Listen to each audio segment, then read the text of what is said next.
Thought we were recording. Welcome to REI 101. This is episode 24. Yeah, so new week. It's Monday, Yes. and we're coming up on a real estate new year on Wednesday. So remember that Q4, it's a new month, it's a new quarter. All these activities that we execute on in Q4, October, November, and December, for the most of us, the results of those activities will not come to fruition until sometime in 2026. So, what a great time to just review our goals for 2026 and start focusing on what is it that we want to accomplish next year. Because we know big achievers, they have big goals. And with big goals, you got to write them down. You got to get them on paper. You got to get clarity. So, any big goals for New Year? For me, Yeah, I'm already ready for 26. I'm looking for a small multifamily, but we have four new construction properties that we plan to start building here in the next couple months. We start to break ground on a duplex in a couple months. We have three single family homes that are probably going to take a few extra months because we got a lot of permitting and stuff that we need to do still. I just got the quote for clearing the lot of two structures and all the trees and everything. I just got the quote for that. So it wasn't quite as high as I thought it was going to be, but it was still pricey. Yeah, it always surprises me how expensive it is to cut a tree down. Yeah, well, this has two duplexes on it that we're tearing down, and Oh, both of the duplexes are full of junk. So so if you how big are the duplexes and walk me through the demo cost? well, the side by side duplexes are probably about, I'd say maybe about 1,600 square feet. Like 800 square feet on each side. And it's like one of these old craftsman style homes, on pier and beam, right? And then it's actually a triplex in the back. It's got a small little garage apartment at the bottom. It's got a garage as well. So they fit both of those things there. And then they've got a upstairs duplex as well. And that's probably about maybe 1,500 square feet total. That but both of those units are just full of the previous owners like junk. The houses have been vacant for, I would say, at least a decade. At Wow. least a decade. So I got some code violations for the front yard. It's like, okay, I think I need to get moving on this thing. So I was thinking it was going to be about 20,000 to do all that because not only do they tear down the properties and get all that junk removed, they also clear the lot. So Hmm. basically, you're just left like they take all the trees, vegetation, everything else. So all you're left with is dirt. So I So thought it was going to be they get a jackhammer out there and break out all the cement, or is it pier well, and this is beam? on pier and beam, so I think there is some concrete though where the garage apartment is. So yeah, they break all that concrete up and take it with them. Wow. And you got quote 20. So it's basically $20,000 for two Well, separate. it was about 18. Okay. So yeah, For two separate structures. But that's on and pier and beam. and trees. Yes. I imagine concrete would inflate that cost quite a bit. Yeah, I think if they were slab foundations, I think it definitely would be a little bit more expensive. Yeah. So So you brought up a multifamily, and we have a guest joining us in just a few moments. But I want to tell you what I did. So ChatGPT just released their new ChatGPT agent, and I jumped on Twitch because I wanted to experiment with this feature.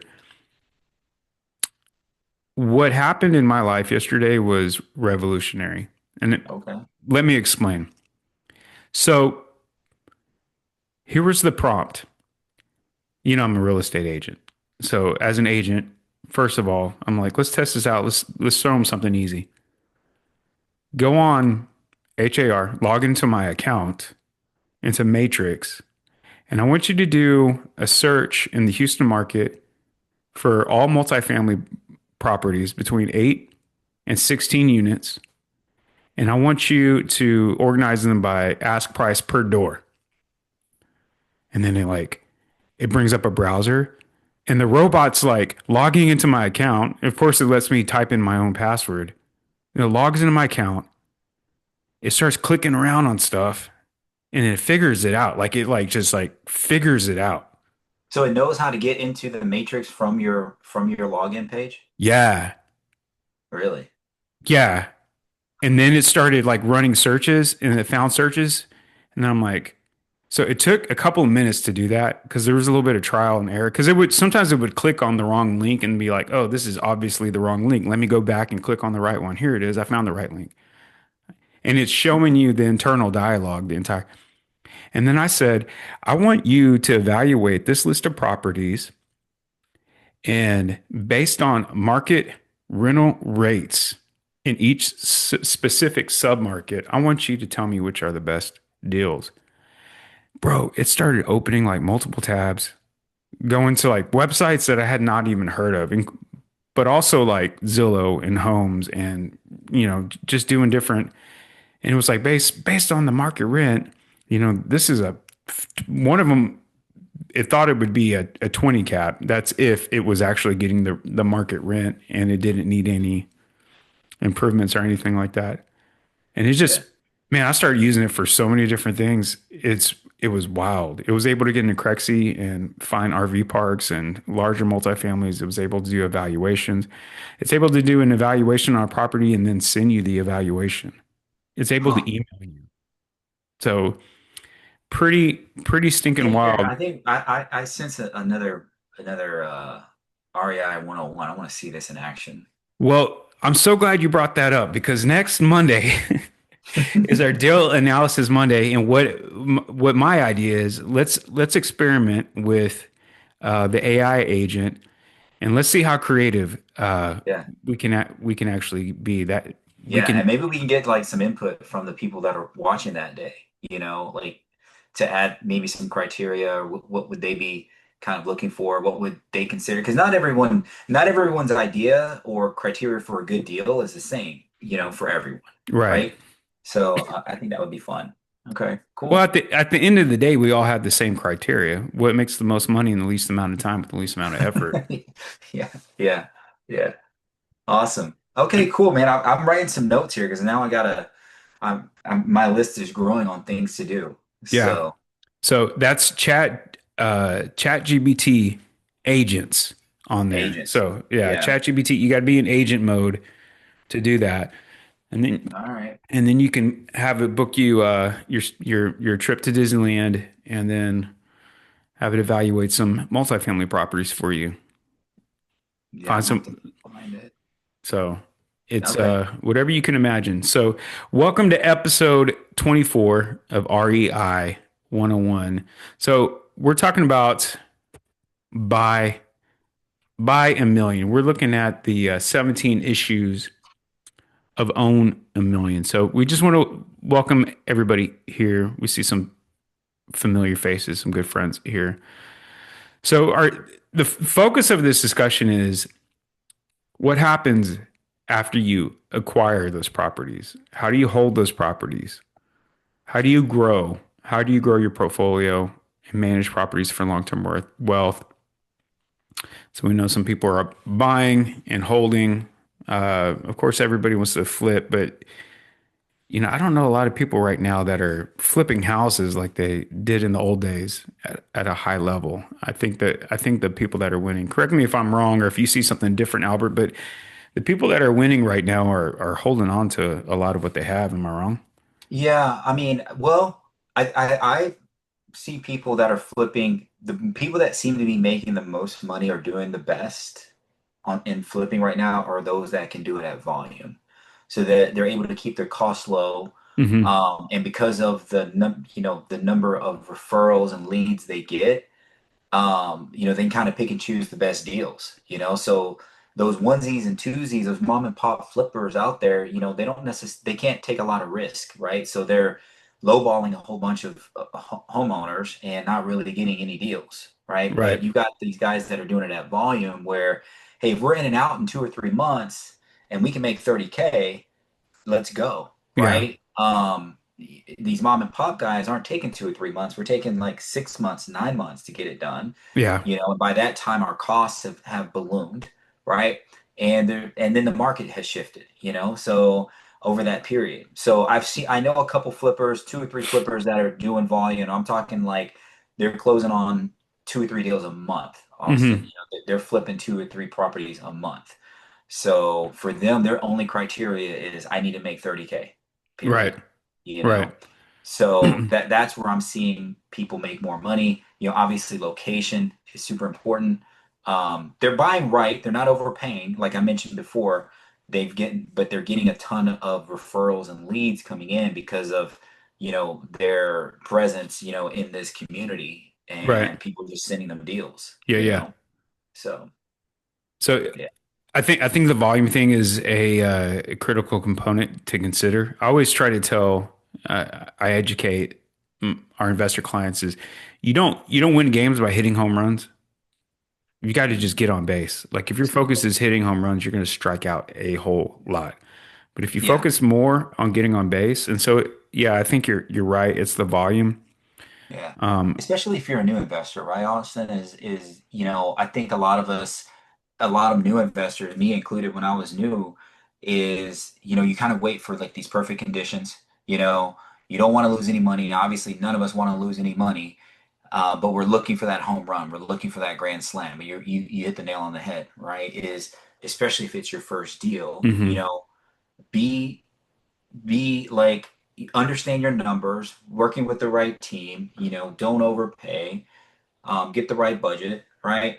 Do all those things, but the goal is to get that first deal and get a base hit. Yeah, Okay, cool. I didn't make a ton of money. I didn't lose any money, but I learned. And that's the right. thing is you learn by doing and they get that experience under their belt that starts to build confidence, Yeah, their marketing plan or marketing skills start to get better, how they're reaching out, whether it's inbound or outbound, whatever it is, it gets better over time. But the idea is the goal is to get that first deal under your belt. get that first deal under your belt, and you got to have some type of criteria to stick with. You can't just be all over the place. So, Right. first question on our strategy: stick or switch. Should I flip? Should I hold? Or do I need to do I need to have a little bit of both strategies kind of working? Yeah. When you're looking at properties, Albert, are you like, dude, I got to flip this, or that's the end of me? Like that's my No, only option. I'm gonna no. flip this thing. Well, I mean, I've been in situations like that. Like typically when there's partners or something like that involved, I've been in those situations where, you know, there's more than one person making decisions, right? So Hmm. we all have to agree. So sometimes that is the only option. But I've been in situations where I couldn't flip a house and, we converted it to a rental. I've been in situations where, like you mentioned before, I had to flip. Like I had to get out of this. I had to cash out my lenders and everybody Hmm. was, needed their money back. I was like, okay. And I took a big loss on a couple deals over the past couple years. I'm not ashamed Hmm. to admit it. Not all of them are sunshine and rainbows, but we win more than we lose, obviously. So, but I think, the true path to wealth, right, and financial freedom is holding on to these properties. Yeah. Because when you're flipping or you're wholesaling, right, that's a transaction, and if you stop doing that, then those transactions stop, the income stops coming in, you Yeah. know. If you're holding on to these properties, whether they're single family or multifamily, where your experience lies, you do great there. Hmm. As you get that rental income coming in, you got all of these ways you're making money besides cash flow, Yeah. obviously, and you're building your wealth and you're further along on your path to financial freedom. So yeah, obviously, flipping a house is can be quick and easy money, but if you don't have that plan B, it doesn't always work out. And I think a lot of people that in the last year went into a property with the intention of flipping it.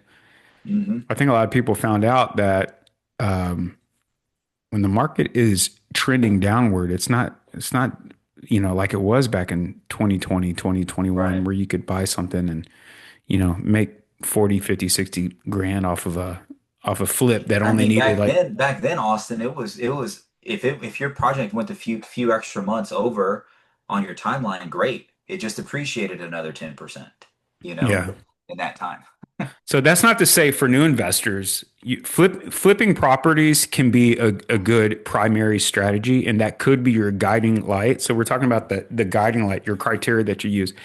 So I think it's important to get clear on what a successful flip would look Hmm. like. Hmm. But I think there's a lot of wisdom in having a plan B and plan C. So if your goal is to flip, plan A, buy it, flip it. If you're going to flip it, you need to move fast. You need to have contractors that can move fast. Yeah. You got to have timelines. You got to track the timelines and be organized with that. Hmm. Plan B, you get that sucker on the market and you're not getting bites on it, and it's not um, you're not getting any offers or mentions of offers close to where you were expecting to get it to or where you needed to. And we find people in that position where like, I need to get 220 for this, or I'm gonna, break even. Like, well, that's just how it is. Do you want to lose more money by sitting on an empty property? So plan B, before you close on a property, evaluate what that's going to look like if you buy it and hold it as a rental. So I like to use the 1% rule as kind of a starting point. Now the 1% rule is not the end all to be all, but if you can rent it out for more than 1% of what you could sell it, I think there's something to be considered there. What were you going to say? I was just gonna say, where I see some flippers that are most successful is they're able to make that decision right away, like fast. Or do I need to convert this to a rental? Hmm. Where I see flippers get in trouble, myself included, is we hang on too long, we go through multiple price drops, and then we make that decision that we want to turn it into a rental. Well, Right. guess what? You've already dropped it about 30 or 40K, and now you want to get a high appraisal because you want to get your cash out. Well, that appraiser is going to look at that last list price and be like, well, no, we can't give you really much Right. anything over that last list price. So I've seen flippers that are most successful is when they can make that decision right away. Like they have Hmm. a timeline. They know what the minimum they can accept for this property is. If they get to that point, one of those two faster than the other, boom, let's go through the refinance, you Boom. know. So, We got our good friend Nathan Haley. Thanks for joining us, Nathan. Appreciate your hey time. Nathan. Uh, Nathan, Nate does a lot of buy and hold, as well as flipping. I mean, you do a little bit of everything. You've done a lot of everything, and I'm sure talk about how your strategy has changed. How did your strategy and your perspective in regards to uh, uh, what do we call it? Stick or switch? Are you gonna flip it, or are you gonna buy and hold it? How has your strategy shifted over the last 5 or 10 years with the dynamics in the market? Yeah. Nice to see you guys. Thanks for having me. Um, so, just to hit on what Alberto was saying, I let the property tell me if it's a good flip or a good rental up front, right? Um, and how do I do that? I do that with a flip. It's only one test, right? Can I buy it, fix it, and make something for doing it? Then I'm interested, right? With a rental, I have actually a lot more tests for it to pass, but one of them is after mortgage, taxes, and insurance minus the rent, do I have at least $150 left over? Okay. Some of them are way more. That's the minimum I have. And then I do look at is it an appreciating area or a depreciating area? So I just go in the neighborhood, go back 4 years and see what it's doing, right? On comps. Um, and then bankers do like to see a used to be 1.2% rent ratio. Hmm. That has changed over time when the rates gone up and things. And I think bankers are now, hey, is it cash flowing anything? All right, we'll do it. Are you But referring to like DSCR, like the cash after the debt service? so rent to price ratio. So if you grab your calculator, if if you're here, let me just come up with some numbers. You said rent to price ratio? Yeah. So if you Okay. take $1,500 is your rent, and you're all in at 150,000, that's a 1% rent to price Right. ratio, Yeah. right? Yeah. So, so yeah, but bankers used to look at that a lot harder also. And yeah, and then of course, you're gonna look at your flood areas and all that good stuff. But I let the deal tell me that up front. Now, does that mean I'm going to keep it as a rental if it's a good rental, or I'm gonna flip it if it's a good flip? No. Then I have to look at where am I at in my business? Do I need more cash? Do I want to add net worth? Right. Um, so then I analyze it from there. Got it. So that 1.2, so you're saying for every explain that again because the way I keep thinking of DSCR and that's not exactly Yeah. you're talking If more about the 1% well, rule. if I can add just a little bit to that, Nathan, to just put it in numbers. So what Yeah. Nathan was saying was, if your rent is like 1,500 and you multiply that by 120%, all right, or 120, right, you get 180,000. So that banker doesn't want to see you paying more than 180,000 for that property. Does that make sense, Austin? At that point, I mean, Yeah. that's how I did it. I probably just confused a whole bunch of people with that explanation, but for me, that's how I look at the numbers. You know, when he was saying like 1.2%, I was like, okay, that's 120% of the rent. Then that's about 180,000. So Got it. he doesn't want to be all in for more than that, or his banker doesn't want to see him paying more than that. You know, But Yeah. Agreed. $150, that's not a lot of cash flow though. It's not. It's not. And some of them will do that at first. I got some. I think my lowest probably, yeah, around 200. I got some that I'm cash flowing 800, 900, right? Mhm. So, um, but and yeah, just to wrap that up too. Yeah, if you take just a pure example, 1.2%, $1,800 divided by 150,000, which is my all-in cost, is a 1.2%, right? Yeah, 1.2. So yeah, yeah, That checks out.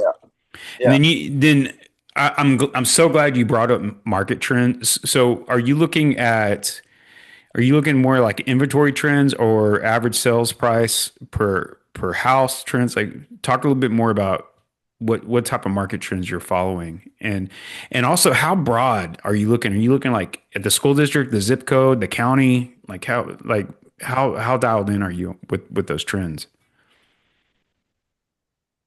yeah. So I'm mostly looking at I mean, of course, the numbers are way up there in importance. Second most important, I would say, is days on market, Hmm. right? Because yeah, okay, you can make 40 grand. Well, if you hold it for 8 months, you're not making 40 grand, right? Yeah. You're just not. You got mortgage, taxes, insurance, utilities, all kinds of stuff. Okay, I see. Uh, uh-huh. So I'm mostly looking at uh, the numbers, of course, flood areas, the days on market, and really, if the days on market are lower and there's not like Galveston, I'm not flipping in Galveston. Obviously, that's an extreme example, right? But am I buying in Galveston? Yeah, I bought one in Galveston, a great rental. I mean, Hmm. that one was that one was a super good rental. Um, Long-term rental? yeah, so and this is not normal, and I'm just using this as an example because I bought this about 5 months ago. But it's a brick house in the front and a garage apartment in the back, 2 bedroom, not small. And the lease is not with the tenants; it's with the government for the next 7.5 years. And they're paying, government pays more typically. And so we bought that one for 200. It appraised for 460 some thousand. We put 40 in it. And so we pulled out 61,000 on the refinance, and we still cash flow 800 something dollars a month. So Nice. that one, yeah. So I mean, that's those awesome. opportunities are available in Galveston, right? Not to say you're going to flip over there, but that's the opportunity, right? You just go So in that with the mindset that you know you're going to end up holding on to this property for a period of time, right? uh, forever, Forever. forever So till I die. when do you sell? When do you sell? I don't forever. Okay. Yeah, yeah. Okay, Now, we can cross that next section off of our notes then. Well, I think, Nathan mentioned it before too, like when you were asking him like stick or switch, right? And we covered it right before he joined the call. It just really depends on each person's like what phase are they in their business. You know, Yeah. if you're like in this build phase, you know, right? Yeah, you're not selling anything. You know what I mean? Or maybe you are just to trade up to the next thing, Right. you know? So each person's just a little bit different. Like I have some rentals too that, you know, my wife, I'll tell my wife, like, ah, yeah, I kind of want to get the equity out of this thing and just sell it, you know, while we can. And she looks at me and she goes, "You're not selling that house. You know, that's in a good area. It's in League City. You know, that's going to be our $1 million lotto ticket in Yeah. 30 years." Like, all right, cool. You know, She's so she's probably right too. yeah, yeah. Yeah, but I understand 100% what Nathan is saying. You know, is some of these properties, depending on what phase you're in, you could hold on to them just forever, you Yeah. know. Yeah. Well, ideally, that's how you're ultimately, that's what we were talking about before you jumped on, Nathan, is ideally that's how you're going to grow your net Hmm. worth. And you and I have had conversations about this that at the end of the day, this is tracking your net worth as a real estate investor, as just anybody who, you know, for any adult really, is a very, to me, is one of the most critical metrics that you can measure. And with that in mind, with that perspective in mind, your real estate investing strategy will be a lot more clear. You'll have a lot more direction with that. Would you agree? 1,000%. I call him my second dad, Tom Barry. He's not really out there as much anymore because he's as old in the business as I am. But he he brought that up to me. Nathan, you got to measure your net worth. You know, the things you want to look at, your current cash flow coming in and your cash on hand. You know, Yeah. but but he used to be real extreme with it. Net worth. I remember when he was starting, he bought a 5 unit and he took it to his wife and he's like, "Melissa, we just gained another 250,000 in net worth." She's like, "That's great, Tom. How are we eating next week?" You know? So he was extreme with that, you know? And she kind of reeled him in on the other side. So yeah, yeah. Just increasing your net worth doesn't mean you have food on the table next week. Right. Right, That exactly. if that money's not liquid. What I can't take my Empower portal to the grocery store and say, Yeah, yeah, yeah, Nathan, I want to talk to you about negotiating. So I know you know, and you can talk a little bit about how you're finding the deals that you found. And by the way, for those of you who don't know, Nathan and I are both real estate agents. Uh, I'm an agent that invests. Nathan is an investor that agents, I would say. yeah. So Nathan's an investor first. How are Right. you? What's working for you now? Because I would imagine some of these strategies have shifted over the past 5 or 10 years. What methods of finding deals are really working for you now? And then how do you negotiate on those? Sure. So they have, yeah, some things have changed. But people always ask me, "Hey, how do you find these deals? Teach me to find these deals." So my response to that is how I find deals and how you find deals might be very different, Yeah. right? So if I go tell a technical person to go talk to 150 people to get deals, he's going to fail, right? If I go talk to a social person to go on the internet and figure out algorithms and stuff, they're going to fail, right? So I believe it's based on your personality, right? And what comes more natural to you. So what comes more natural to me is building relationships. I'm social. I'm a social driver, right? It's my personality. Um, so you know, I don't know if you remember, but before COVID, I taught at Keller Williams Clear Lake for Yeah. 6 years, once a month, and I Yeah. didn't miss a month. Yeah, and so and I have I have students, and I have and then people call me just from buying so much from the deeds. They look up the deeds to find who's the buyers, Hmm. and so with all of that, that's how I get deals. Now we do have I do have actually one of my top students from the past. We partnered recently, and we have a VA calling list, and looks like we'll be getting some deals that way too. But that's newer. Yeah. I think that's a great point because if we start telling everyone our secrets, and I'm an open book. I know Albert is too. Nathan, I know you are too. Yeah, It doesn't mean that And I'm like you, man. I pound the phones every morning, like nobody, right? But I hustle, like you hustle, like Albert, you hustle. Like no, all these plans, these different strategies that we discuss, they are all effective if you really push it. But the reason why these plans don't work for most people, and it's not because the plans don't work, it's because the people don't work the plans.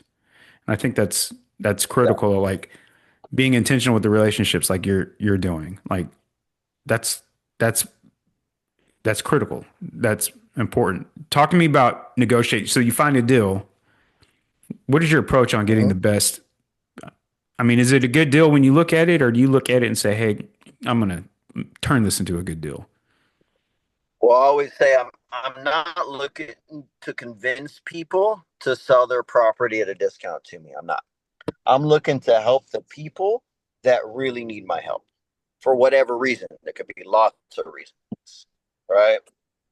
And the other thing I think is maybe this is a little funny, but I make offers, I buy houses, right? Hmm.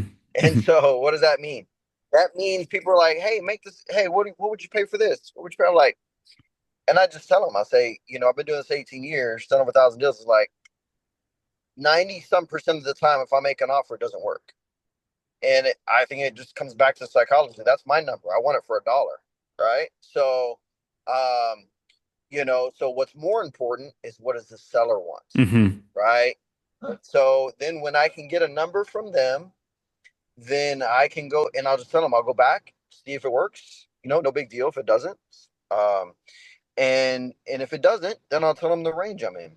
Yeah. And I never look at come look at this property, you're gonna love it. Me looking at the property is not gonna change my mind on if I'm gonna buy it or not. I can tell 90% if I'm gonna buy it without seeing the property, right? Okay.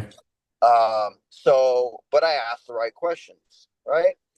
Ask seller, what's overall, what is the condition? What are the majors? Roof, foundation, AC, electrical, plumbing, and then what else does it need updating? Okay. I Yeah. got an idea. I know what the cost is because I've been doing this long enough, right? So then I just put it in the formula. I run my comps, 7% minus repairs. I know what the repairs cost. And then, but I don't really know fully what the repairs are. I'm just going based off of what sellers are telling me. Right. And do sellers lie sometimes? Heck yeah. All right. So, but I give a range. So if I need to be at 150,000 or somewhere in there, I'm going to tell them I'm going to be at 135 to 170 or 140 to Hmm. 170, depending on what I see when I get there. Would you like me to come out? Yeah. There you go. And you're not And wasting then if they anybody's say, time. yeah, come out, and I say, if I come out, then I can verify repairs and look everything over, and then I can give you an exact number. Do you want me to come out? Yeah. I love that, and that way you can test whether or not they're a motivated, qualified seller. You give them your terms up front before you go to the property, before you waste their time, before you waste your own time, and then before you even get there, you already have a conversation. You mentioned 10%. Um, that's important too because whether it's 10% or it may be a little bit lower for some people, but 10%. That just means you need to make 10 offers for everyone. If you're going to buy two in a month, you need to put 20 offers a month. It's just a numbers game. Yeah. Yeah. Um, yeah. I mean, it's again, I try not to make a bunch of too many offers, but sometimes you have to, right? And but yeah, yeah. I mean, I looked at just this last week. I looked at 14, and I got one, right? Yeah. So, and these are coming from wholesalers or students, or these are coming from more qualified leads. Let's just say, Okay. right? So that ratio might be higher, Yeah. if you're making calls. So, Nathan, talk to us a little bit about financing. How are you closing these deals? Are you doing any creative financing? Are you finding that sellers are open to that, or are you taking a different approach? I started with that because it sounded cool, sounded sexy. Like, oh, let me seller finance it, then I'm going to wrap the note, then I'm going to sell the note, recollateralize it. This all sounds cool, right? This all sounds great. And yeah, my first flip was I took over subject to, Hmm. and it worked out. But at the end of the day, I don't know if it's just in my head or what, but I'm like, man, for flips that could work with the subject to or owner finance. But long term, I see some people doing this as rentals, and at the end of the day, the seller, no matter what situation they're in, 3, 5 years down the line, they might want to buy another house or Yeah. finance a vehicle, Yeah. right? And they still have that debt to income ratio on their Yeah. credit, So right? let me pause real quick. So for those of that don't know, he's referring to subject twos or wraps, which I'm getting 5 calls a day from people wanting to do this on properties. I'm not, I'm kind of like you. Like Albert has probably more positive experience than we do with this. But Mhm. basically, essentially what it is, and Albert, I'll let you, you got a really valuable perspective about this as well. It's basically that the buyer kind of takes over the current mortgage Mhm. without really letting, like, the bank doesn't really even like know, like the seller is still on the hook. The seller's name is still on the mortgage even though the buyer's name's on the deed. And Right. so the seller is still on the hook for the mortgage, right? Yeah. Yeah. Yeah. We have like the house I'm living in right now is a subject to property that we got subject to. I just closed on one uh, last week. Actually, I've got to file the deed paperwork Hmm. tomorrow. A house that's 2 doors down from where we live right now. That's subject to the deeds that we have in place. There's like a warranty assumption deed that we have in place that basically it's like a wrap. Like Nathan was talking about, where if we fail to perform, like fail to make those payments, then that homeowner, that original homeowner, can then foreclose on us. So that's one way they're protected. And the other thing that Nathan was talking about was if that homeowner wants to go buy a property later down the road, we have a conversation up front with Mm. them and say, hey, I think for about 2 years, this is going to continue showing up like 100% of it. But when you're ready after 2 years, depending on your lender, they're going to see this assumption warranty deed there, and they're going Hmm. to see these payments being made successfully for 24 months. And they can treat it similar to like a rental property. Right. Where a rental property, it doesn't wipe off 100% of that mortgage. I think it's a certain percentage after a certain amount of time. So that's how we would approach it, Yeah. whenever we cross that bridge. Now, I haven't, we're still relatively new. We don't have the amount of experience that Nathan has, but over the past couple years, we stayed in contact with our homeowners that we're in subject to properties with. Hmm. And if they have any questions or whenever they're ready to buy a house, let's work together. Like, let's Yeah. figure this out together. Right. So I haven't crossed that bridge yet, but in my mind, and at least from what I've read and what I've learned along the way, that's one way that you can get around that kind of, not all of that debt to income gets wiped off. Like if they sold the Right. property, typically, traditionally, but a lot of it can, because it kind of shows up like a rental. Right. Right. And I'll just add to that. I think it can be successful. Um, that might just be something that I saw and I was like, okay, maybe for my personally, maybe it was a little risky for me, right? And I had options. I have a lot of private money, Hmm. right? So, but it's a great way to get into a property very inexpensively Yeah. and to help sellers out. It's a great way. I think that that's important to help. There are investors, quote unquote, investors out there that are um, not as helpful, I think, and they're Yeah. not communicating with the sellers. And I think that's, I mean, Albert, you hit the nail on the head. That's critical, and it's almost like having a credit history. Like you've got to have a good history of taking care of these people when you do assume these. Not it's not an assumption, but it's a wrap when you wrap these mortgages because the seller is still responsible for that. We had a situation where sellers sold at a wrap. It was either sell at a wrap or go into foreclosure. So unfortunately, that buyer assigned the contract, which was kind of weird because it was a wrap, and then the assignee defaulted, and it was a huge mess. So, but I got guys like you, and I got some other clients that have had a lot of success, and it's really been a very good solution to the problem that they were in. So, but Nathan, what I hear you saying is, are you doing more with these buy and hold, just traditional financing on that? You find that's working out better for you in the long run? Private money. I use a lot of private money, Okay. right, to buy it, even if it's a rental.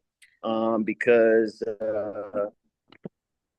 yeah, yeah. So private money, y'all know what that is, right? I mean, it's Hmm. people with money in their checking accounts that wants to make a higher than average rate of return on their money backed by real estate in that we're not in over 75% of value, right? Um, so so that's private money, and I use it for rentals for another reason because if you go straight to the reef, at least if you have it in an LLC, they're gonna make you put 20%. Hmm. But I've talked to real close with the guy I refinance with. He's like, man, just keep using your private money because when you go in there and you fix it and buy it with your private money, then you're refinancing it. They look at that different. And then sometimes we pull money. Oops, I muted the wrong person. Nathan, unmute yourself. Oh, there you go. I muted you. I was coughing. I'm sorry. Oh, Say you're that good. last thing. Oh no. I was just saying because of the way he told us about to use the private money and then refi. Hmm. Sometimes we instead of bringing money, we pay ourselves. Does that make? Do I need to explain that? Ex expand on Okay, that just a little bit more. sure. So so if the property appraises for $200,000, right? 70% of that is what? 140, right? Hmm. Right. So the bank will lend 140. They're happy to do it all Yeah. day long. Hmm. So if we happen to get that deal really cheap, right? If we got it for let's just say 70, and we put 40 in it, well, we're in for how much? 110 plus holding and closing, right? So let's just call it 120. So if they're going to lend 140, what's the difference? 20 grand, right? Hmm. So where does that 20 grand go? Right into the company's pocket, right? So on the refinance. Now that's a loan you got to pay back, right? So you want to run all your numbers. If they loan the 70%, right? If you're going to do that, if they loan the 70%, are you still going to cash flow the numbers that you're looking at? You got to look at that too, right? Yeah. But like in the case that I told you about in Galveston, made a lot of sense because we're still cash flowing a bunch Hmm. because it's two incomes. So Very yeah, good. We yeah. got, we're almost out of time, man. I appreciate that. Liv had a question. Nathan, maybe you can answer this. What's in it for the seller? What's the benefit for the seller to do seller financing? What's the positive for them? Sure. I was actually talking to a seller in Friendswood, and she doesn't have the money. I mean, she doesn't need the money. Excuse me. She doesn't need the money, but she wants a certain amount for her house. It needs work. She doesn't want to put the money in. So, what would be the benefit to her? Well, instead of her getting cash up front, we can, ba- the main thing is paying her interest on the money. Yeah. She's going to make more money in the long run, right? Even if it's for, so let's just say she doesn't own her finance for 6 months, Hmm. right? Well, we're going to pay her an interest rate for that 6 months. So we're not just going to pay her the contract, the amount that we're contracted for. We're going to pay her interest on top of that. Yeah. So yeah, and I believe there's different tax benefits to it for them also. There you go. I'm not a tax guy, but I believe so. Well, man, I appreciate your time. I know you're a busy man. You got properties to buy. We got to get you back. We got to get you back on the show. So promise you'll join us again. Let's do it. Yeah, for sure.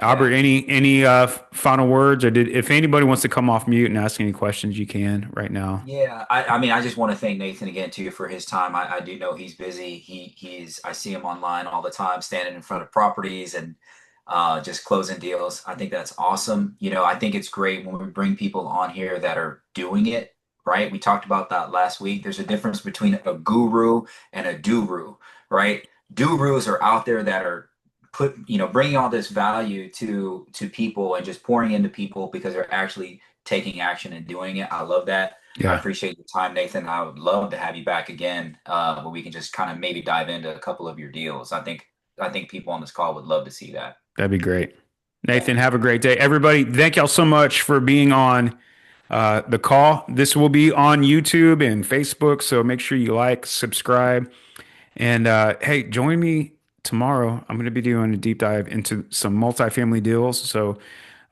would love some company for that. Otherwise, have a great day. Albert, be blessed, my brother. Love you All guys. right. See ya. Bye. Bye.